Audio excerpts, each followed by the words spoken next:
1절에서 2절 말씀입니다. 로마서 12장 1절에서 2절 말씀 함께 봉독하겠습니다. 그러므로 형제들아, 내가 하나님의 모든 자비하심으로 너희를 권하노니 너희 몸을 하나님이 기뻐하시는 거룩한 산 제물로 드리라. 이는 너희가 드릴 영적 예배니라.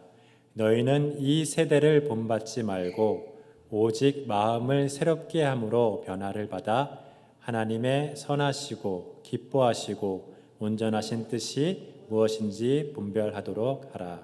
아멘. 저는 80년대 말 90년대 초 이 대학 시절 때 이 경배와 찬양이라는 이 한국교회 시대적 흐름에 빠져 있었습니다.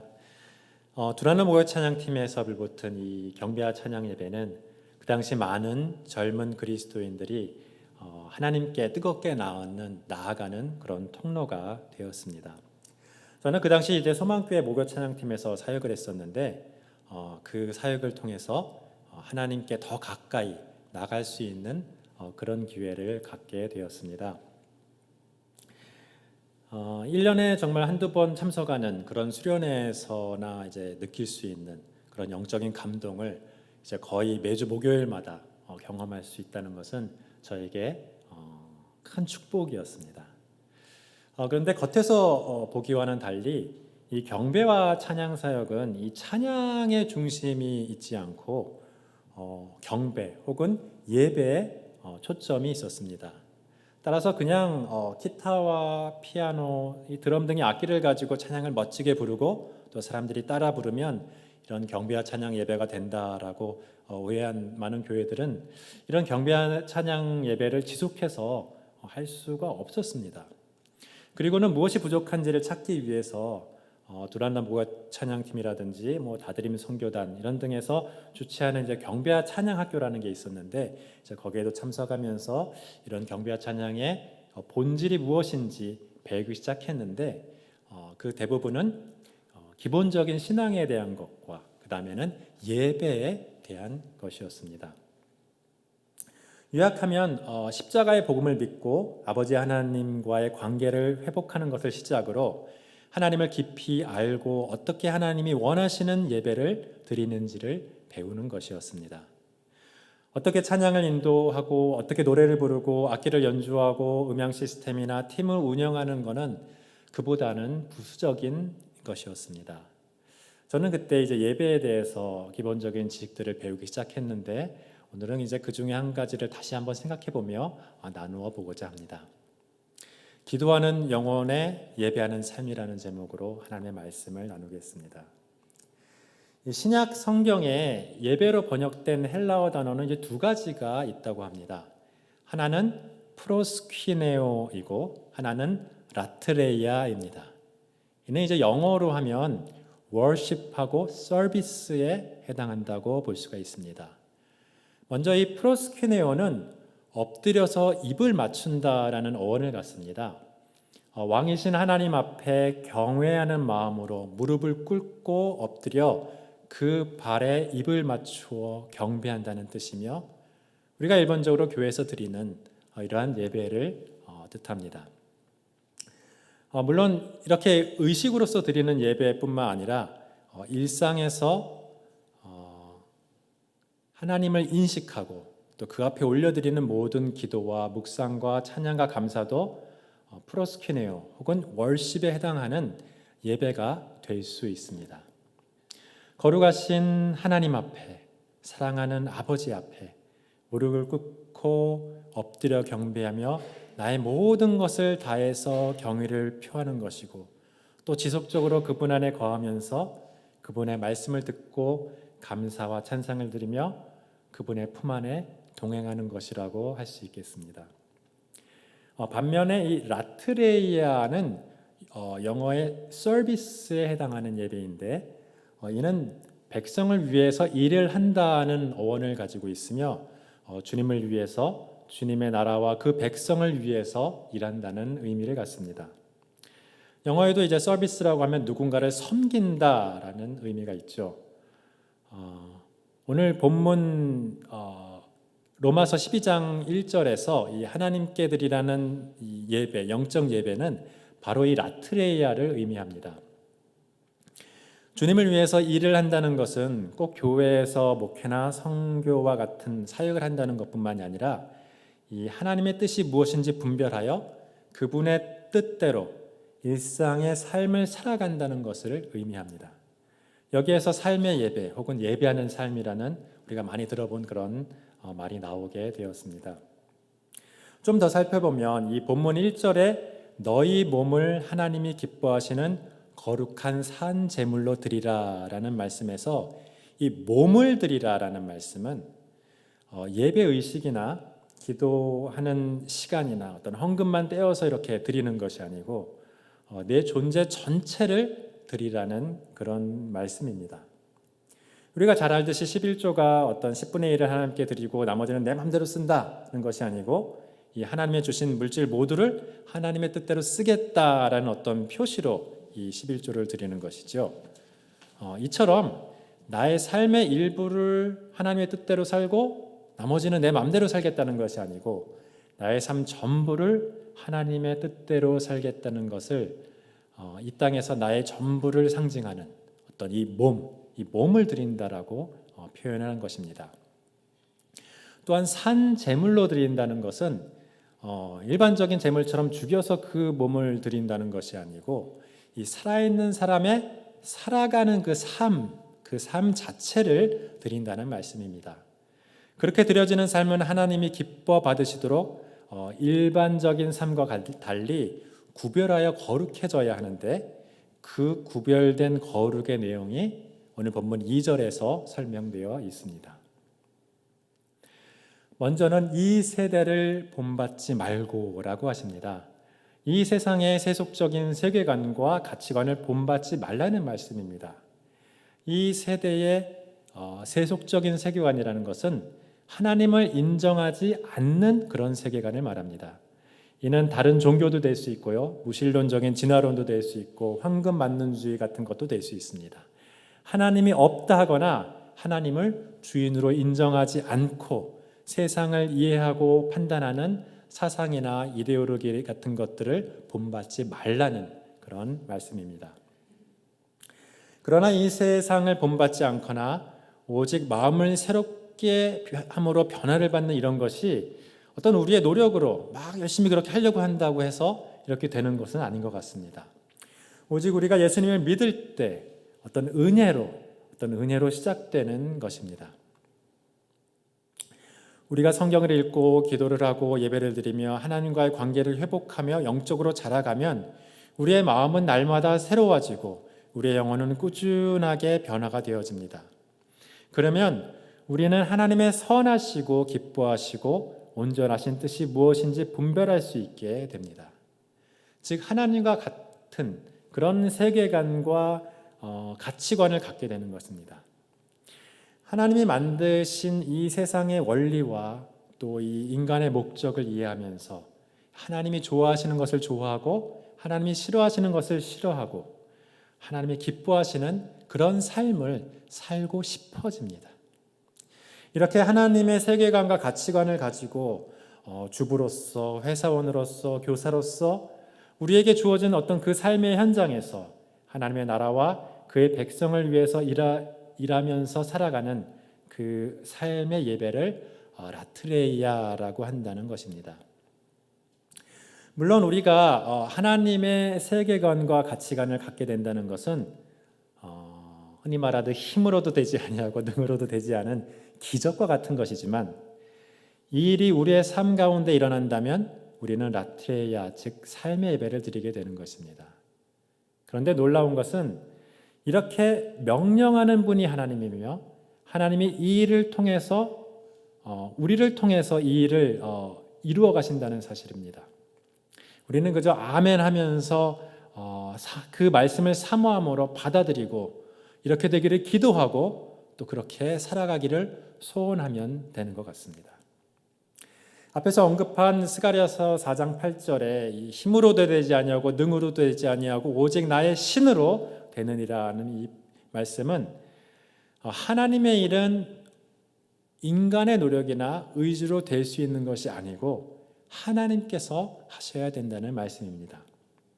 그러나 하나님은 이 땅에서 하나님을 믿는 자들을 통해서 이 모든 일을 이루어 가십니다.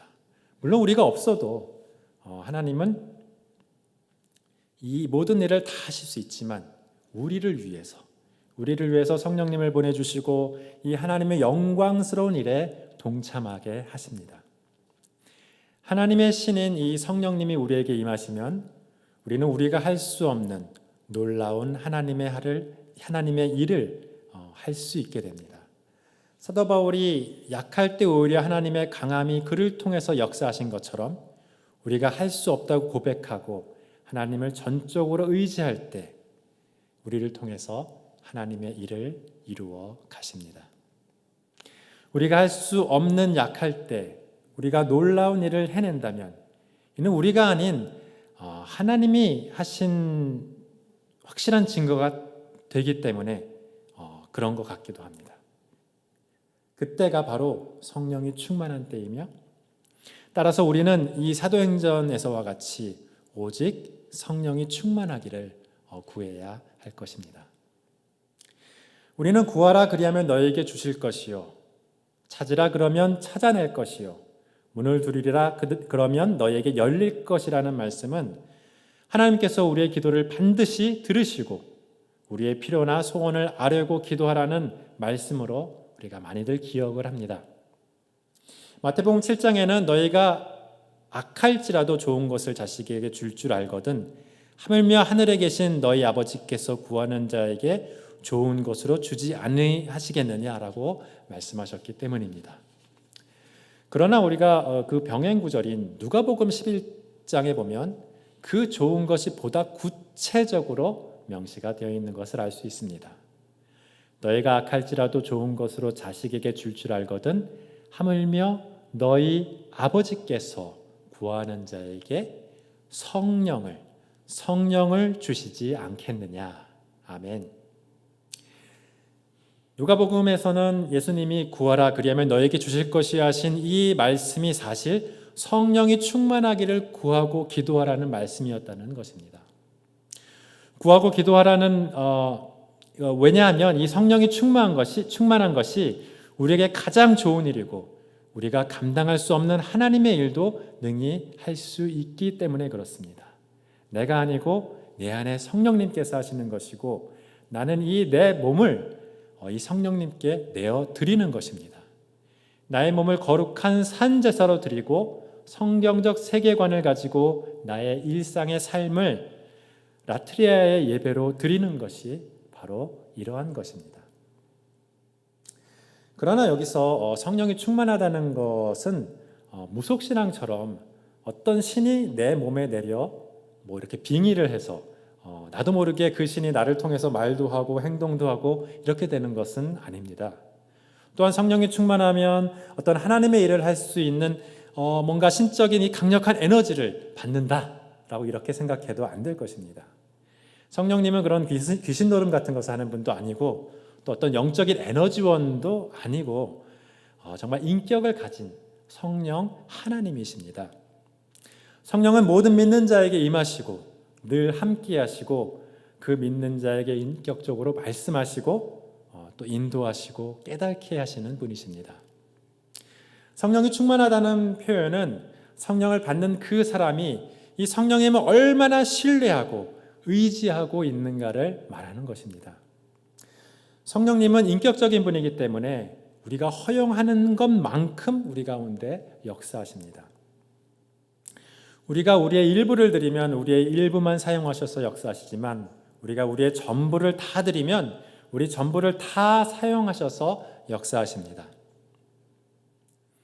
내가 성령 충만하다는 것은 내가 성령님을 100% 믿고 의지하여 나를 다 드림으로 성령님께서 나를 통해서 온전히 역사하실 수 있는 그런 어떤 영적인 상태를 의미합니다.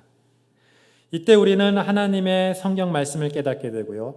하나님의 뜻을 사모하고 따르게 되며 또 하나님의 세계관을 나의 세계관과 나의 가치관으로 받아들이게 됩니다. 하나님이 좋아하시는 것을 좋아하고 이 하나님의 소원을 나의 소원으로 품고 하나님의 성품을 가지고 사랑을 행할 수 있게 됩니다. 이렇게 성령 충만한 가운데 살아가는 삶이 바로 하나님께 라트레이아 하는 삶이고 바로 하나님께 예배하는 그런 삶이라고 한다는 것입니다. 그런데 이 성령 충만함은 기도로 유지가 됩니다. 오늘 내가 하나님께 나를 드렸다가도 내일 다시 되찾아올 수 있기 때문입니다. 그래도 하나님은 내가 원치 않으시면 나의 마음과 생각을 빼앗아가지 않으십니다. 내가 하나님을 생각하지 않고 세상에 속된 것으로 내 마음을 채우면 성령님은 죄악된 내 마음에서 주도권을 내려놓으십니다. 여기서 죄라는 것은 도덕적인 죄라기보다 이 하나님의 뜻에 어긋난 모든 것을 의미합니다. 하나님의 뜻에 어긋난 나의 의도적인 어떤 생각은 나의 삶의 주도권을 내가 가져가게 하고 이것이 계속 지속되면 나의 마음과 생각을 우리를 유혹하는 사탄에게 빼앗길, 내어줄 그런 가능성이 높아지게 됩니다. 그래서 잠언 4장 23절에 이렇게 말하죠. 무릇 지킬 만한 것보다 더욱 내 마음을 지키라. 생명의 근원이 이에서 남이라 하고 하셨고 또 빌립보서 4장 6절 7절에도 아무것도 염려하지 말고 다만 오직 모든 일에 기도와 간구로 너희 구할 것을 감사함으로 하나님께 아뢰라. 그리하면 모든 지각에 뛰어난 하나님의 평강이 그리스도 예수 안에서 무엇을? 너희 마음과 생각을 지키시리라. 아멘. 이렇게 말씀하셨습니다. 우리의 마음과 생각을 지키는 것은 우리가 예배를 지속할 수 있는 조건이요, 우리가 성령 충만함을 유지할 수 있는 조건입니다. 이를 위해서 우리가 할 수 있는 일은 오직 기도밖에 없습니다. 우리는 세상에서 여러 가지 일을 겪습니다. 근데 그 중에 많은 부분은 고난이고 이것 때문에 우리가 낙심할 때가 있습니다. 불교에서는 인생은 고해다, 고난의 바다다 라고 말하는데 이는 우리의 현실의 삶에 대한 상당히 정확한 통찰이고 성경적 세계관도 그렇게 다르지는 않습니다.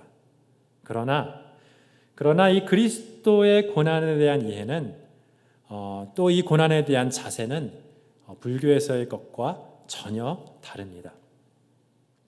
고난이 그냥 나쁜 것이라고 생각하고 피하려 하기보다는 내게 주어진 어떤 삶이요, 어떤 나의 사역이다라고 생각하고 하나님을 의지하여 적극적으로 극복해 나가기 때문에 그렇습니다. 예수님과 함께 멍에를 메고 십자가의 고난에 동참하는 것은 이 세상 사람들이 보기에는 굉장히 힘들어 보일 수 있지만 그와 보기에는 굉장히 다르게 오히려 우리에게 영광이 될 수 있다는 것입니다. 아니, 영광이라는 것입니다. 따라서 내 일상의 어떤 고난을 바르게 해석하고 바르게 받아들이는 것은 그리스도인의 어떤 예배하는 삶의 매우 중요한 부분입니다. 먼저 우리는 이 고난 가운데 염려하지 말고 기도해야 합니다. 나를 사랑하시는 하나님께 이 아픈 상황을 다 아뢰어야 한다는 것입니다. 고난을 이겨내기 위해서 하나님을 전적으로 의지하고 간구하고 기도할 때 성령님은 다시 우리에게 오셔서 우리의 마음과 생각을 지켜주십니다. 성령님이 지키시는 이 마음은 성령님이 충만한 마음이고 예배하는 삶을 살아가는 기도하는 영혼의 마음입니다. 이 기도하는 영혼의 마음은 우리로 고난을 극복하게 하며 최후의 승리와 부활의 영광으로 우리를 인도합니다. 아멘. 이처럼 우리는 우리의 마음과 생각을 빼앗기지 않기 위해서 데살로니가전서 5장 말씀처럼 항상 기뻐하고 쉬지 말고 기도하며 범사에 감사해야 합니다. 이것이 그리스도 예수 안에 있는 너를 향한 하나님의 뜻이라고 말씀하셨습니다.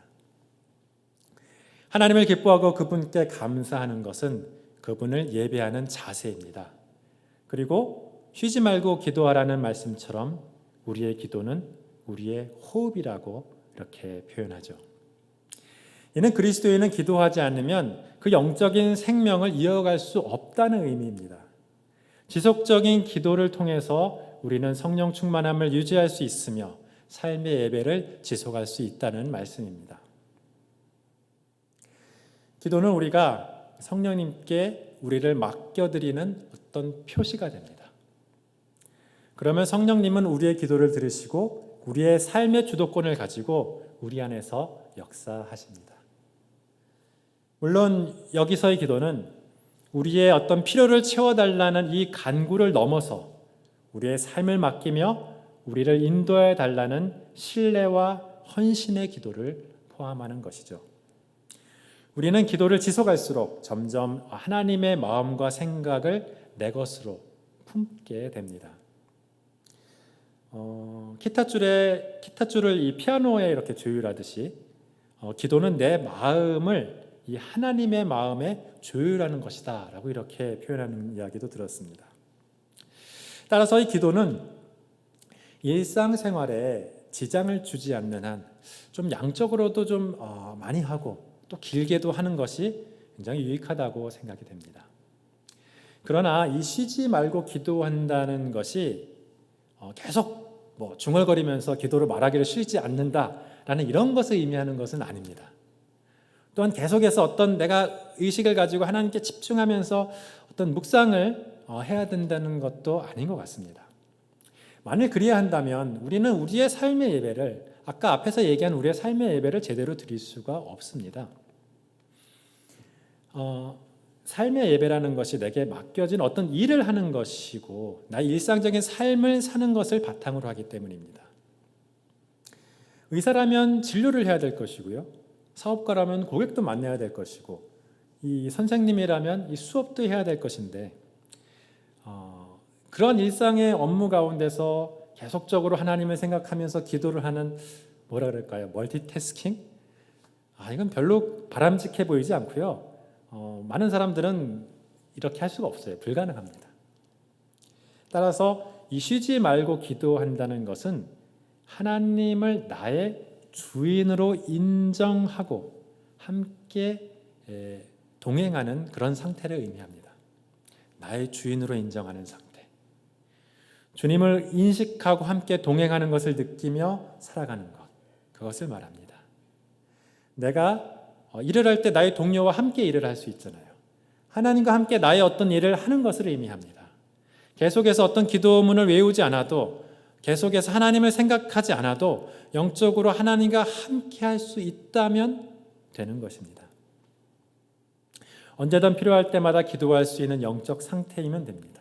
같이 일하는 동료와 언제든 대화할 수 있듯 하나님과 언제든 기도로 대화할 수 있는 그런 나의 영혼의 상태면 쉬지 않고 기도한다라고 우리가 말할 수 있겠습니다. 이렇게 어떤 일을 하나님을 위한 삶의 예배로 드린다는 것은 이 일을 하는 이유가 하나님의 뜻에 일치하고 이 일을 하면서 내리는 어떤 결정이 하나님의 가치관에 일치한다는 말입니다. 그러면 아이를 키우면서도 하나님의 사랑으로 돌볼 수 있고 범인을 검거하면서도 긍휼한 마음을 가질 수 있습니다. 장사를 하면서도 공평함을 생각할 수 있고요. 공부를 하면서도 소명을 생각하며 비전을 품을 수 있을 것입니다. 예수님과 연합해서 예수님의 마음을 품고 예수님이라면 어떻게 하실까라고 생각하면서 성령의 인도하심으로 일하며 선하게 살아가는 것입니다. 또한 삶의 예배를 드린다는 것은 어떤 건설적인 일을 꼭 해야만 하는 것도 아닙니다. 혹시 질병에 걸려서 내가 수술을 받고 투병 생활을 하는 것이 선교지에서 복음을 전하는 것 이상으로 하나님의 사역을 감당하는 것이 될 수 있습니다. 성령의 충만한 가운데 하나님을 의지하며 이 아픔을 견디는 투병 생활은 선교지에서 동료와 다투면서 복음을 전하는 선교 사역보다 더 값질 수 있다는 것입니다. 여러분 중에서 혹시 헬렌 켈러와 같이 시청각 장애를 가져서 이 세상적으로 볼 때는 교회나 사회에 기여하는 바가 전혀 없어 보여도 하나님을 믿고 이 성령의 충만한 삶의 예배를 드리며 살아간다면 이 훌륭한 삶의 예배를 드리는 것이고 그 존재 자체가 이 믿는 자들에게 소망이 되고 하나님께 영광이 될 수 있습니다. 사실 무엇을 하든지 어떤 삶을 살든지 하나님의 세계관과 사고방식을 가지고 하나님을 의지하고 기도하며 성령의 충만한 가운데 살아간다면 그것이 라트레이아의 예배하는 삶입니다. 그런데 이 라트레이아의 이 일상의 삶의 예배는 프로스키네오의 역동적이고 의식적인 예배로 힘을 얻게 됩니다. 영적인 생명 유지를 위한 호흡이 라트레이아의 예배라고 한다면 영적인 생명에 힘을 주는 어떤 식사? 이것이 프로스키네오의 예배라고 비유할 수 있을지도 모르겠습니다. 일상적인 삶의 예배 가운데 하나님을 더욱더 생생하게 인식하려면 이 교회에서 드리는 이 예배의 말씀과 기도와 찬양 가운데 하나님을 깊이 만나는 뜨거운 감동과 체험도 중요하다는 것입니다. 하나님의 뜻을 따르려면 먼저 그 뜻을 이 말씀 속에서 찾고 배우고 깨달아야 됩니다. 십자가 예수님을 통해서 하나님이 누구신지 알아야 우리가 제대로 예배할 수 있다는 것입니다. 예수님은 요한복음 4장에서 우물가의 여인에게 사마리아인들이 알지 못하는 것을 예배하고 유대인들은 아는 것을 예배함으로 구원이 유대인에게 있다라고 하셨죠. 성경을 통한 하나님에 대한 지식과 이 의식적인 예배와 일상적인 삶을 통한 이 하나님과의 개인적인 영적 체험은 우리로 하나님을 알게 하고 믿게 하고 구원에 이르게 하는 것입니다. 경배와 찬양의 예배의 핵심도 하나님을 아는 것과 하나님과의 관계 회복이었습니다. 이 프로스키네오의 예배의 말씀을 통해서 하나님을 배우고 찬양과 기도를 통해서 그분을 만나는 것이 먼저 필요하다는 것입니다. 그렇게 하나님을 알아가고 관계를 맺어갈 때 우리의 일상의 라트레아의 예배도 더욱더 풍성해진다는 것입니다. 기도하는 영혼의 예배하는 삶은 이 하나님을 만남으로 시작되며 하나님을 알아감으로 풍성해지고 십자가의 고난을 감당함으로 성장해 갑니다. 그러므로 항상 기뻐하고 쉬지 말고 기도하며 범사에 감사하며 아무것도 염려하지 말고 모든 일에 기도와 간구를 드리며 하나님의 선하시고 기뻐하시고 온전하신 뜻이 무엇인지 분별하여 우리 몸을 거룩한 산 제물로 영적 예배를 드리는 저와 여러분이 되시기를 축원합니다. 기도하겠습니다. 사랑해 주님 감사합니다. 우리를 부르시고 구원하시고 하나님의 자녀 삼으심을 감사합니다. 이제 하나님께 감사하며 날마다 예배하는 삶을 살아가기를 원합니다. 프로스키네오의 예배를 통하여 하나님의 말씀을 배우고 하나님을 뜨겁게 체험하게 하여 주시옵소서. 라트레아 예배를 통하여 하나님과 동행하며 맡겨주신 일상의 삶을 잘 살아갈 수 있도록 도와주시옵소서. 그 삶이 혹시 고될지라도 오직 하나님만을 의지하며 승리하며 살 수 있도록 성령의 충만함과 뜨거운 사랑의 마음으로 채워주시옵소서. 예수님의 이름으로 기도드립니다. 아멘.